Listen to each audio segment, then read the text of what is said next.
It's interesting to see the program grow because the classes have really changed after we've gone through, especially. So looking back at what the juniors are doing now, we can see a lot of positive change and stuff like that. But we've had to go through and make sure those changes happen. So being part of that was fun and sometimes fun, sometimes not so fun.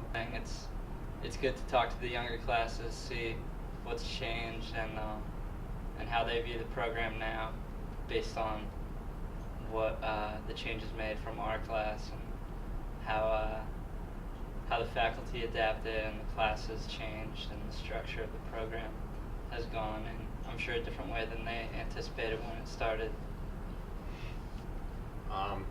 Nothing is definite, and plan for things to not work.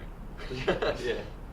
It's really taught us like how to learn things we don't know and like work through problems. Because we were talking to the other robot group and they were asking us like, well, how did you figure this out? And I mean, basically we looked up and just like Google, because you just have to go and you know what the problem is, so then you just have to go research it until you're at a point where you can solve it. Because I mean, we didn't know half the stuff we do now about how the microcontrollers work or anything like that. So we're really just working through it until we got the knowledge base and then being able to work with it.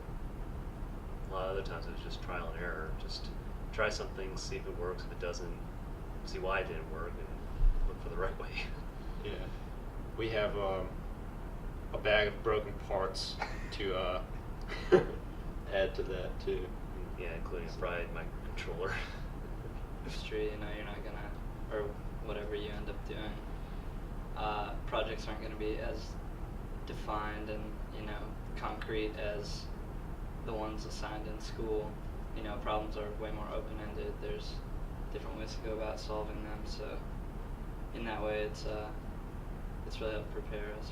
We also had it where originally Joey was working on our motor control, our H-bridge circuit. We were originally told we cannot just buy one off the shelf. We have to build it from scratch. And when we tried to go through that a couple times, I mean, Joey had a lot of problems with getting what was it, like things kept burning out, or yeah, just like pretty much like I was building a motor controller from passive components because he thought if we just bought one it'd be too easy. But then he later reversed the decision on that. We couldn't use a pre-built controller, and said, okay, well now you can go ahead and use the integrated circuit.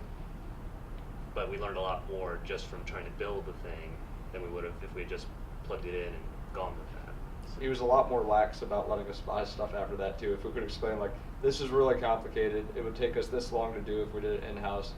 This is really cheap online to buy, because all the parts, technology online and stuff, they can squeeze it down to such a small package and it's so much easier to use. Like if we talked him through all that, he would allow us to do it that way. So knowing if you're going into a problem, you have to weigh how easy, how inexpensive it is just to buy it off the market, or in-house, how long it would take and how much you're actually going to save. So working with that. I think that's also kind of one of the biggest things we've learned from engineering is just how to problem solve, how to just troubleshoot the issue. Because I mean, out in industry, they'll teach. I mean, you're expected to have a basic knowledge of a lot of this stuff, but they're going to teach you really what they want you to know, what they want you to do. But you're going to have to be able to figure out the remaining half of that on your own.